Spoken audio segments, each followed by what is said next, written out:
महानगर मेल और लगातार जुड़ी हुई हूँ आपके साथ, रुझान लेकर आ रही हूँ जो आजकल चल रहे हो, साथ साथ में जनता का जो विचार है वो भी आपके साथ में सामने आपके रख रही हूँ। तो आइए जान लेते हैं क्या कुछ कहना है। एक युवा है हमारे साथ जो कुछ बात करना चाहते हैं आज के रुझान के बारे में। क्या कहेंगे, क्या नाम है आपका? मेरा नाम दशरथ सिंह यादव है जी। मैं यूपी का रहने वाला हूँ। जी। जिला गाजीपुर से बिलोंग करता हूँ। जी। शहीदी धरती है गाजीपुर को मैं नमन करता हूँ। हाँ, तो क्या लगता है जिस तरह से अभी आप बात कर रहे थे, क्या लगता है बीजेपी आनी चाहिए या फिर कांग्रेस आएगी? क्या लगता है कौन अच्छा काम कर सकता है? सर मेरे हिसाब से हाँ। आपसे कोई बेहतर नहीं जान सकता कि सत्ता का बदलाव होना चाहिए। अच्छा। और सत्ता का बदलाव होगा फिर कोई दूसरी आदमी उस कुर्सी पर बैठेगा। हाँ। तो नया तौर तरह से काम का सिलसिला जारी होगा। हाँ। और जो भी त्रुटि हुआ होगा सरकार में उसको जनता के सामने वो लाया जाएगा। और क्या नाम है कि जनता का मूड बदलाव जरूरी होना चाहिए। मतलब आप ये कहना चाहते हैं बदलाव जरूरी है, तो कहीं ना कहीं जनता जो है वो भाजपा से खुश नहीं है। देखिए ये तो आपका कहना है। और महंगाई है, बेरोजगारी है, इसको लेके सरकार ने वादा किया था कि हम 15-15 लाख रुपया देंगे। अच्छा जी। रोजगार देंगे। अच्छा जी। लेकिन सरकार ने जहां तक हाँ। ये अपने वादों पर सफल नहीं रहा। हाँ। थाना, कोर्ट कचहरी, हाँ। किसान मजदूर जैसे खेती संबंधित से मामला होता है। हाँ। तो तहसीलदार के पास जाते हैं। हाँ। कानगो, लेखपाल, ये सब गांव के जुड़े हुए एरिया होता है। हाँ। तो इसमें गरीब आदमी से पैमाइश के लिए पहले 10,000 की डिमांड मांगते हैं। हाँ। तो जहां तक गरीब आदमी अपना काम कराने में नाचुक रहता है, तो इस मामलों से सब जनता में आक्रोश है। तो क्या लगता है अभी भी जनता से पैसे मांगे जाते हैं काम करवाने के लिए? अभी तक तो ऐसा कोई मामला सामने नहीं आया जिसमें नहीं जनता से, क्योंकि सब कुछ आजकल डिजिटल है। वो डायरेक्ट नहीं कहते हैं, बोलते हाँ। हैं कि खर्च बर्च जमा कर दीजिए हमें। अच्छा। खर्चा बर्चा देंगे तभी तो काम करेंगे। हाँ। तो इस समय जनता बड़ी शासन प्रशासन से दुरुस्त है। हाँ। जिसमें महंगाई चरम पर है। क्या नाम है कि तो इसलिए बदलाव जरूरी है। तो क्या लगता है अगर बदलाव होता है पार्टी में, अगर भाजपा की जगह इंडिया गठबंधन आता है तो महंगाई कम हो जाएगी क्या? नहीं। हाँ। सरकार की तरफ से मेरा अपील है कि काम अच्छा होना चाहिए, जनता के हित में होना चाहिए। हाँ। जनता के सुख सुविधा को देखते हुए सरकार को नए नियम कानून तौर लाना चाहिए जो जनता का सहूलियत हो। हाँ। जनता उससे खुश रहे, जनता को क्या नाम है कि आगे बढ़ने का मौका मिले। हाँ। क्या नाम है रोजगार युवा पाएँ। हाँ।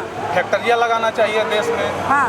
कंपनियाँ लाना चाहिए जो जिससे। लेकिन वो सब विकास कार्य तो कहीं ना कहीं चल ही रहे हैं दशरथ जी। देखिए अगर बात की जाए विकास की तो विकास कार्य तो देश में हो ही रहे हैं। बहुत सारे मॉल भी बन रहे हैं, बहुत ऐसा रोजगार जो है वो आ भी रहा है, तो कमी तो नहीं है। तो फिर आप कहाँ से ऐसे कह सकते हैं कि देखिए हाँ। कहीं ना कहीं 2 लाख रोजगार देने का सरकार ने वादा किया था। हाँ। लेकिन हर पल युवा रोजगार हैं, घूम रहे हैं बैग लेके। आपके कनाट प्लेस में बहुत से मिल जाएंगे जो बताते हैं कि हमें नौकरी नहीं है। ये नहीं है कि केवल हमें सरकारी कोई बिजनेस कर ले, कोई अपना खेती में धान ही अच्छा पैदा कर ले।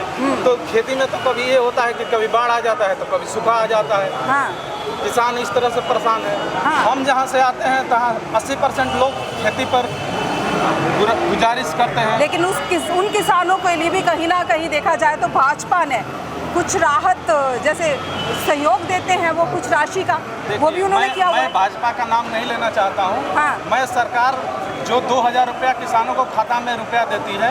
हाँ। तो कहीं ना कहीं सरकार कल दिन कानून ला दे कि हमने तो आपको पैसा दे दिया, वो जमीन हमारी हो जाएगी। ये बड़ी चिंता की बात मतलब है। कहीं ना कहीं आपके दिल में ये डर भी है कि कहीं ना कहीं जो 2,000 रुपये आपको दिए जा रहे हैं वो कल को जमीन ले सकते हैं। क्या ऐसा हो सकता है? ऐसे कैसे कल दिन सरकार कहेगी कि हाँ। हमारी रिकवरी है। हाँ। आप पैसे दिए उसके बदले हमें जमीन छोड़ दीजिए। कहीं ना कहीं मन में किसानों को डर है। अच्छा। ये नहीं कि आप कर्नाटक प्लेस में है, कोई 2,000 रुपया फ्री में नहीं देता है। हाँ। जो पैसे खाते में आए हैं वो एक रिकॉर्ड है, उसको मिटाया नहीं जाता। किसान कल दिन कह नहीं सकता कि सरकार हमें 2,000 रुपया नहीं दिया। तो क्या लगता है फिर तो उस तरह से इंडिया गठबंधन में देखा जाए, अगर दिल्ली में केजरीवाल देखा जाए फ्री बिजली फ्री पानी वो भी दे रहे हैं, मुफ्त में जो महिलाओं के लिए डीटीसी बस की सुविधा है वो भी दे रहे हैं, तो कहीं ना कहीं वो भी यही करने वाले हैं कल को कि वो वसूलने वाले हैं वापस से। डीटीसी की बात आप कर रही हैं, सरकारी बस है, रेल है, जो भी हम टिकट लेते हैं पैसे से लेते हैं, उसमें इंश्योरेंस होता है। हमें डीटीसी की बात है तो जो हम पैसे से टिकट लेते हैं तो उसमें इंश्योरेंस होता है। बाई चांस बस लड़ जाए, कोई आदमी मर जाए तो सरकार मुआवजा देगी।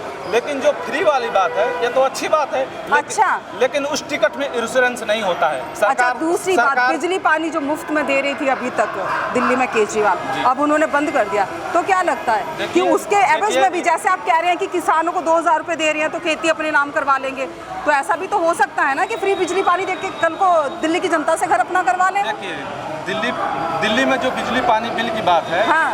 यहाँ के जो किराएदार रहते हैं वो भी तो वोट देते हैं, और जो वोट देते हैं जिससे सरकार बनती है, तो क्यों नहीं केजरीवाल सरकार किराएदार को भी फ्री करते हैं, क्यों मकान मालिक को ही? ये हमारे तरफ से केवल गलत है। वोट लेने के लिए क्या नाम है कि सरकार किराएदार का भी वोट लेती है, मकान मालिक फ्री तो दोनों को होना चाहिए, नहीं तो नहीं होना चाहिए। मतलब कहीं ना कहीं देखा जाए त्रुटियां हर सरकार में है, कहीं ना कहीं कमियां सब में है, सबको सुधार करने की जरूरत है। हाँ, बिल्कुल हर आदमी से गलती होती है, हर आदमी से कहीं ना कहीं ठोकर लगता है, ठोकर लगने के बाद आदमी को दिमाग खुलता है, जो आगे उसको सुधार करना जरूरी होता है। सुधार करना जरूरी है। देखिए, कहीं ना कहीं देखा जाए, जब आए थे तो मुझे लगा किसी तो सरकार से या किसी सत्ता पक्ष से या विपक्ष से कहीं तो कहीं खुश होंगे, लेकिन कहीं से खुश है नहीं, कहीं ना कहीं हर जगह में कमियां नजर आ रही हैं। ये बहुत बड़ी जो है दुविधा है।